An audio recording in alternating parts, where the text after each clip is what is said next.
गीता के प्रति मेरा आकर्षण चुंबक की तरह मुझे खींच रहा था। एक दिन मैंने हंसकर सीधे सीधे उससे कहा, मैं तुमसे प्यार करता हूँ। वह ठहाका मारकर हंसी। तुम बड़े नादान हो मोहन बाबू, महानगर में प्यार मत करो, लुट जाओगे। उसने फिर कहीं दूर भटकते हुए कहा, इस शहर में रहो पर सपने मत देखो। छोटे लोगों के सपने यूं ही जल जाते हैं। जिंदगी में सिर्फ राख और धुआं बचते हैं। सच तो यह है कि प्यार यहाँ हाथों से फिसल जाता है। कितना बेहुदा ख्याल है गीता। उसने पूछा, किसका? तुम्हारा, मैंने तल्ख होकर कहा। और किसका? यह मेरा ख्याल है। वह हैरान सी हुई। तुम यही समझे तो मेरा है? ओह, उसने दुखी होकर कहा। फिर भी मैं कह सकती हूँ कि तुम कितने अच्छे हो। काश मैं तुम्हें समझ पाती। ना ही समझो तो अच्छा है, मैंने उससे विदा लेते हुए कहा। मैं समझ गया।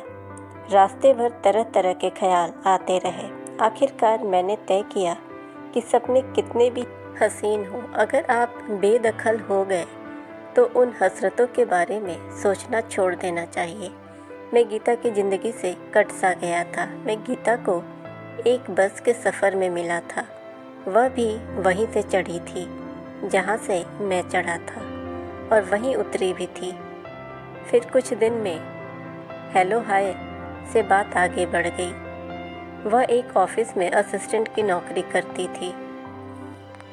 बैठना उठना हो गया। वह बिंदास थी पर बेहद प्रैक्टिकल, कुछ जुगाड़ू भी थी। मेरे छोटे मोटे काम उसने फ़ोन पर ही करा दिए थे। उस दिन मैं फैक्ट्री से देर से निकला तो जैक्सन रोड की ओर निकल गया। दिल यूं भी दुखी था क्योंकि फैक्ट्री में एक हादसा हो गया था। बार बार दिमाग में उस लड़के का घायल चेहरा आ रहा था। मैं एक मसाज पार्लर के पास रुक गया। यह पुराना शहर था, अपनी स्मृति में इतिहास को समेटे हुए। मैंने घड़ी देखा तो 7 बज रहे थे। मैं थकान दूर करने के लिए अंदर घुस गया। अभी मैं जायजा ले ही रहा था कि मेरी नज़र गीता पर पड़ी। तुम यहाँ? मैं इसी पार्लर में काम करती हूँ। पर तुमने तो बताया था कि किसी ऑफिस में काम करती हो। उसने कहा, हाँ करती थी। फिर सब यहीं पूछ लोगे क्या? कहते हुए वह दूसरे ग्राहक की ओर बढ़ गई। नशे में लुढ़कते थुलथुले लोगों के बीच से वह उन्हें गर्म बदन का एहसास दे रही थी। यह देख मुझे गहरा अफसोस हुआ। मैं सिर्फ हैंड मसाज लेकर वापस आ गया। रास्ते में मैंने खाना पैक करा लिए। कमरे में पहुंचकर मैंने अभी अपने खाने का एक गस्सा तोड़ा ही था कि मनोज आ गया। मैंने कहा, आओ मनोज, बड़े मौके से आए हो तुम। क्या है? मनोज ने मुस्कुराते हुए पूछा। वह एक दवा की दुकान पर सेल्समैन था, पूरा कंजूस और मजबूर आदमी। अक्सर उसे घर से फ़ोन आता था जिसमें पैसे की मांग होती थी। इस कबूतर खाने में इसी तरह के लोग किराएदार थे जो दूर कहीं गांव घर में अपने परिवार को छोड़कर अपना सलीब उठाए चले आते थे। मैंने थाली मनोज की ओर खिसकाई। बिना चू चू किए वह खाने लगा। मनोज बोला, यार तुम ही ठीक हो, तुम्हारे घर वाले तुम्हें नोचते नहीं। मैं तो सोचता हूँ कि मेरी ज़िंदगी इसी तरह ख़त्म हो जाएगी कि मैं वापस भी नहीं जा सकूँगा गाँव। पहले यह सोचकर आया था कि 2-4 साल कमा कर लौट जाऊँगा, मगर 10 साल होने को है मैं यहीं हूँ। सुनो मनोज, मुझे फ़ोन इसलिए नहीं आता है कि मेरे घर में लोग नहीं हैं, बल्कि उन्हें पता ही नहीं है कि मैं कहाँ हूँ, इस दुनिया में मैं हूँ भी कि नहीं। यह अच्छा है। आज जिस लड़के के साथ हादसा हुआ, अगर मेरी तरह होता तो किस्सा ख़त्म था, पर अब जाने क्या गुजर रही होगी उसके घर वालों पर। एक बात बोलूं? मनोज ने कहा, तुम शादी कर लो। मैं चौंक कर बोला, किससे? उसने कहा, अरे मिल जाएगी। मिली थी, मैंने कहा। फिर क्या हुआ? टूट गया। रात काफ़ी हो गई थी। मनोज उठ गया। सवेरे मेरी नींद देर से खुली, मगर फैक्ट्री में मैं समय से पहुंच गया था और मुझे वहीं पता चला कि उस लड़के ने अस्पताल में रात करीबन 3 बजे दम तोड़ दिया। मैनेजर ने एक मुआवजे का चेक दिखाकर हमदर्दी बटोरने के बाद फैक्ट्री में चालाकी से छुट्टी कर दी। मैं वापस लौटने ही वाला था कि गीता का फ़ोन आया। चौरंगी बाज़ार में एक जगह वह इंतज़ार कर रही थी। क्या बात है, मैंने पूछा। कुछ नहीं, वह हंसी। फिर मैंने कहा, बुलाया क्यों?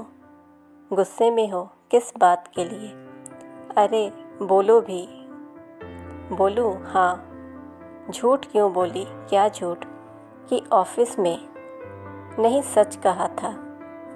तो वहीं रहती। तो उसने कहा, बॉस देह मांग रहा था। उसने साफ साफ कहा। क्या?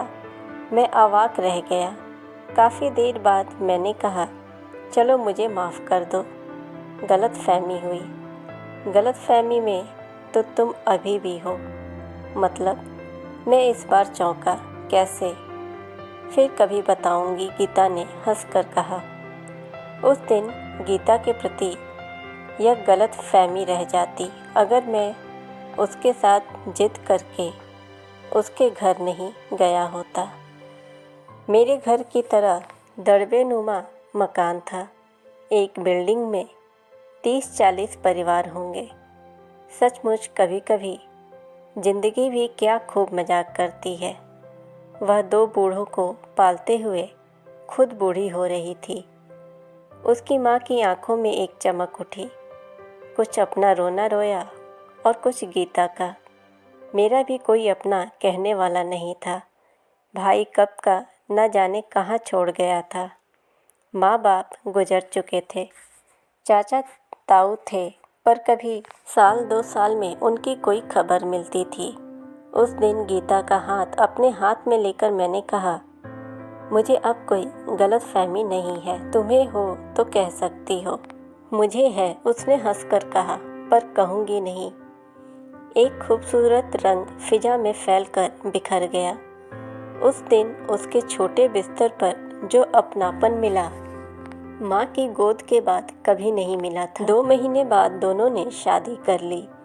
बस 10 जने थे, ना घोड़ी ना बारात।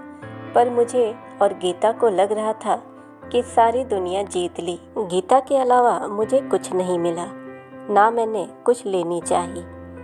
अगली सुबह मैं अपने साथ खाने का डब्बा ले गया था। इससे बढ़कर दहेज होता है क्या? फ्रेंड्स, ऐसे ही कहानियों के लिए आप हमारे चैनल को सब्सक्राइब करें, नोटिफिकेशन बेल दबाएं ताकि हमारी हर वीडियोज़ आप तक पहुंचती रहें। वीडियो को ज़्यादा से ज़्यादा लाइक और शेयर करें। Thanks for watching.